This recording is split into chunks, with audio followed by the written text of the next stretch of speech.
Et donc avec nous Gaëlle Levu, qui est la directrice RSE d'Orange. Avec nous malheureusement uniquement par téléphone. Voilà, c'est les délices du confinement et des liaisons techniques qui parfois nous plantent. Ça arrive. Bonjour à vous. Vous venez de communiquer sur un nouvel engagement d'économie circulaire, un programme qui s'appelle RE comme recyclage, reprise et reconditionnement des téléphones mobiles. Votre objectif, c'est quoi? C'est une sensibilisation du grand public? C'est peut-être ça le plus important? Bonjour à toutes et à tous, ravi d'être avec vous aujourd'hui. Oui, c'est une prise de conscience. Ce qu'on cherche à faire, c'est que tout le monde se rende compte qu'un téléphone, une fois qu'on ne l'utilise plus, peut encore donner, peut avoir une seconde vie, et que donc le geste de ramener dans nos boutiques, de le mettre dans des conteneurs de recyclage, c'est un bon geste pour la planète. Et donc on souhaite faire cette pédagogie auprès de nos clients et des Français en général. On va reprendre les 3 RE, si vous voulez bien. D'abord, le recyclage. Qu'est-ce que vous mettez en place? Alors, sur le recyclage, c'est ce qu'on appelle un peu la collecte citoyenne. Le principe, c'est d'aller effectivement récupérer des téléphones que les Français vont déposer dans des bacs de recyclage. Ça fait à peu près 10 ans qu'on a travaillé une filière de recyclage complète en France. On l'a mis en place avec notre partenaire Emmaüs International. Et voilà, depuis 10 ans en France, Orange France, c'est à peu près 8 millions de téléphones que nous avons collectés. Alors c'est beaucoup et en même temps c'est pas assez. Il y en a encore énormément dans les tiroirs des Français. On estime ça à peu près à 100 millions de téléphones qui dormiraient comme ça dans les tiroirs. Et donc une fois qu'on récupère ces téléphones, ils vont être traités. Alors on travaille avec les ateliers du bocage. Il faut aussi avoir en tête que 25 000 téléphones recyclés comme ça, c'est un emploi solidaire qui est maintenu. Donc c'est aussi de l'emploi, c'est aussi de la solidarité derrière ça. Donc ce recyclage, il est fait avec les ateliers du bocage. On va regarder l'état du téléphone et soit ce téléphone peut avoir une seconde vie en tant que téléphone et donc il sera revendu, réutilisé, soit il est vraiment en fin de vie en tant que téléphone et dans ce cas-là, il va partir vers des usines qui vont être capables d'en extraire les métaux rares, d'en extraire le plastique, voilà, et du coup, au moins de donner une seconde vie à ces éléments constitutifs du téléphone. L'offre Orange reprise, c'est quoi exactement? Ça s'adresse là aussi à vos clients. J'ai été très surpris par ce chiffre. Orange, c'est 253 millions de clients dans le monde. Donc c'est dire l'impact que vous pouvez avoir avec une opération comme celle-là. L'offre Orange reprise, c'est quoi? Alors la reprise, là le principe c'est vraiment on va dire un gagnant-gagnant pour le client, c'est-à-dire qu'il vient dans une boutique, on va estimer son téléphone, on va voir un peu comme les voitures, il y a un Argus qui permet de voir à combien on estime son téléphone et on va quelque part lui racheter son téléphone, donc il va repartir avec un bon d'achat qu'il peut utiliser tout de suite, où il a plusieurs semaines pour l'utiliser. Et donc l'intérêt, c'est qu'à la fois pour lui, c'est un bon plan économique et en ce moment, je pense qu'on a besoin d'avoir des bons plans économiques pour beaucoup de monde. Et de l'autre côté, nous, ça nous permet de collecter ces fameux téléphones et de leur donner une seconde vie. Donc c'est du gagnant-gagnant, effectivement, des deux côtés. Et puis il y a aussi le de reconditionnement, là aussi un chiffre ou plutôt un objectif que vous affichez, l'objectif de 10% du volume de vos ventes en reconditionné d'ici à 2025. 2025, c'est dans très peu de temps.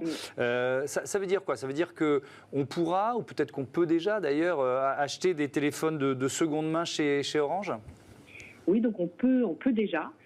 On avait commencé à le faire sur nos plateformes digitales, donc sur la boutique en ligne. Et là, ce qui est nouveau, c'est que depuis le début du mois d'octobre, on va pouvoir acheter des téléphones reconditionnés dans nos boutiques. Ce qu'on a fait, c'est qu'on a lancé un appel d'offres en France parce que la difficulté sur ce marché du reconditionné, c'est de se sourcer, c'est-à-dire de récupérer des téléphones reconditionnés de bonne qualité.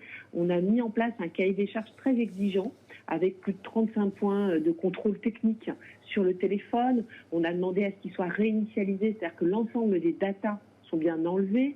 On met des accessoires neufs dans le packaging du téléphone. On a travaillé les batteries aussi. On sait que c'est un élément important sur le téléphone. Donc, on a demandé aux entreprises qui nous sourcent d'avoir des batteries qui sont au minimum à 80% de la charge de leur capacité initiale. Et puis, on a ajouté une garantie d'1 an.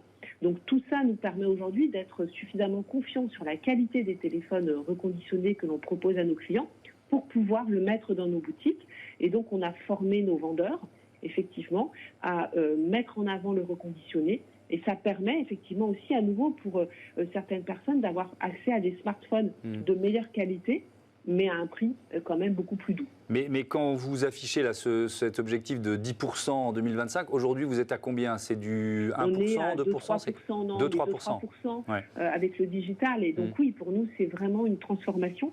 On a mis du merchandising en dur dans nos boutiques pour vous dire à quel point on investit dans la durée. C'est-à-dire qu'on va avoir un endroit dans nos boutiques qui sera dédié à l'ensemble de ce programme RE, où les clients, et ça aussi c'est la force je pense d'Orange, d'avoir des points comme ça, des points de vente un peu partout sur le territoire, c'est-à-dire qu'on pourra voir le téléphone reconditionné qu'on achète, et pour certaines personnes c'est une réassurance d'être sûr d'acheter quelque chose en bon état. Il y a aussi dans vos engagements, j'ai noté d'atteindre la neutralité carbone d'ici 2040. Alors franchement, bravo, enfin, j'adore les engagements, mais comment vous allez faire? Parce qu'avec l'explosion des données sur les réseaux, je ne sais pas comment vous allez réussir à atteindre cette neutralité carbone. Alors, on a effectivement pris cet engagement avec un point de passage à 2025. Et entre maintenant et 2025, on est en train vraiment de se focaliser sur nos propres émissions. Donc, on a regardé chez Orange, là où on avait un impact en CO2. Donc, c'est à peu près, pour Orange France, c'est 50% le réseau. On a une trentaine de pourcents sur nos déplacements. Vous savez, on a des techniciens qui vont dépanner ou qui installent la fibre partout sur le territoire. Et puis le reste, un petit 20%, c'est le tertiaire, c'est nos bâtiments.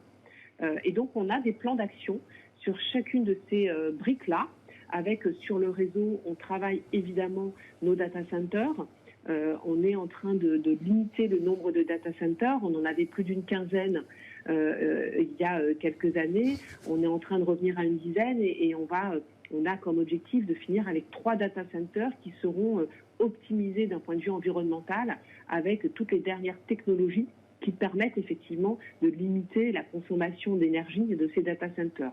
On travaille aussi sur le réseau, sur le besoin d'énergie pour transporter 1 giga de data. On a déjà réussi à le réduire par 5, donc diviser par 5 ce besoin-là depuis les dernières années. On continue, la 5G va aider à ça, puisque la 5G est plus performante d'un point de vue environnemental. Donc effectivement, c'est une course contre la montre, parce que d'un côté, nous, on réduit l'impact unitaire et de l'autre côté, le volume augmente. Donc on joue là-dessus et on continue à travailler évidemment sur ce qu'on peut faire nous. On travaille sur les véhicules, ce que je disais, la partie déplacement. Donc là, on va travailler sur des flottes, de véhicules électrifiés. Et puis sur le tertiaire, nos bâtiments aussi, on s'est pris des engagements assez forts pour diminuer l'impact énergétique de nos bâtiments. Merci beaucoup. Il faut voir, juste si je peux rajouter, très vite, c'est que le numérique, c'est effectivement source de CO2, mais c'est surtout source de solutions pour les autres industries en particulier. Et une dernière étude montrait que 1 tonne de CO2 émise par le numérique, c'est 10 tonnes de CO2 évitées sur le reste de la société. Donc voilà, je voudrais qu'on ait une vision globale. Merci beaucoup. Merci Gaëlle Levu, à bientôt.